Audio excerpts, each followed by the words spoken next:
Good evening. My name is Henry Cavill and I play Geralt of Rivia in Netflix's new series, The Witcher. I'm here to take you back to where we first met the Witcher, this book, The Last Wish. Let's begin, shall we? As usual, cats and children noticed him first.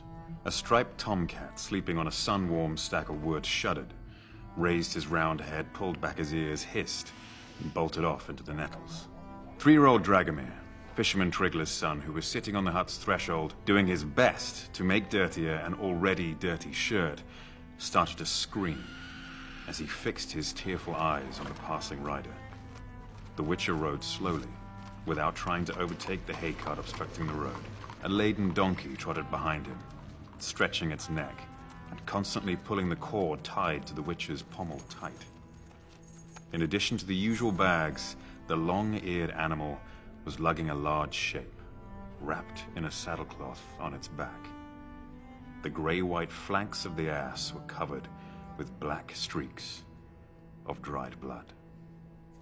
The stranger was not old, but his hair was almost entirely white. Beneath his coat, he wore a worn leather jerkin laced up at the neck and shoulders. As he took off his coat, those around him noticed that he carried a sword. Not something unusual in itself. Nearly every man in Wizim carried a weapon, but no one carried a sword strapped to his back as if it were a bow or a quiver. The stranger did not sit at the table with the few other guests. He remained standing at the counter, piercing the innkeeper with his gaze. He drew from the tankard. "We'll give you a hand," the pockmarked man hissed. He knocked the tankard from the stranger's hand and simultaneously grabbed him by the shoulder, dug his fingers into the leather strap which ran diagonally across the outrider's chest.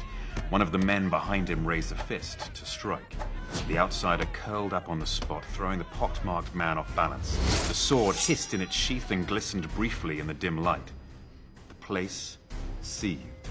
There was a scream, and one of the few remaining customers tumbled towards the exit. A chair fell with a crash, and earthenware smacked hollowly against the floor. The innkeeper, his lips trembling, looked at the horribly slashed face of the pocked man, who, clinging with his fingers to the edge of the counter, was slowly sinking from sight. The other two were lying on the floor, one motionless, the other writhing and convulsing in a dark, spreading puddle.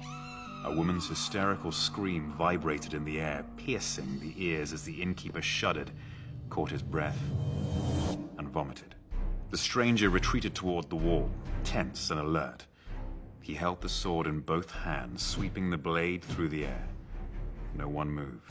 Terror, like cold mud, was clear on their faces, paralyzing limbs and blocking throats. 3 guards rushed into the tavern with thuds and clangs. They must have been close by. They had truncheons wound with leather straps at the ready, but at the sight of the corpses, drew their swords. The Rivian pressed his back against the wall, and with his left hand, pulled a dagger from his boot. "Throw that down," one of the guards yelled with a trembling voice. "Throw that down, you thug, you're coming with us." A second guard kicked aside the table between himself and the Rivian. "Go get the men, Tresca," he shouted to the third guard, who had stayed closer to the door. "No need," said the stranger, lowering his sword. "I'll come by myself." "You'll go, you son of a bitch, on the end of a rope," yelled the trembling guard.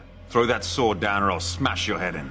The Rivian straightened. He quickly pinned his blade under his left arm and with his right hand raised towards the guard, swiftly drew a complicated sign in the air. The clout nails which studded his tunic from wrists to elbow flashed.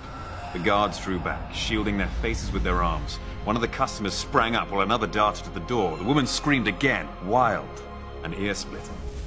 "I'll come by myself," repeated the stranger in his resounding, metallic voice.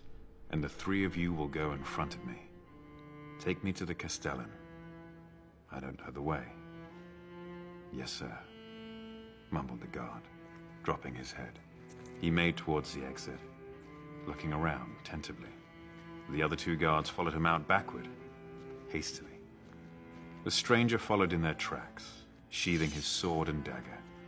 As they passed the tables, the remaining customers hid their faces from the dangerous stranger. And there you have it. It's not easy being a Witcher. Trust me, I'd know. You'd think people would be a little more grateful when you save them from monsters. Thank you for joining me for this reading. But as you know, Geralt's adventure is just beginning.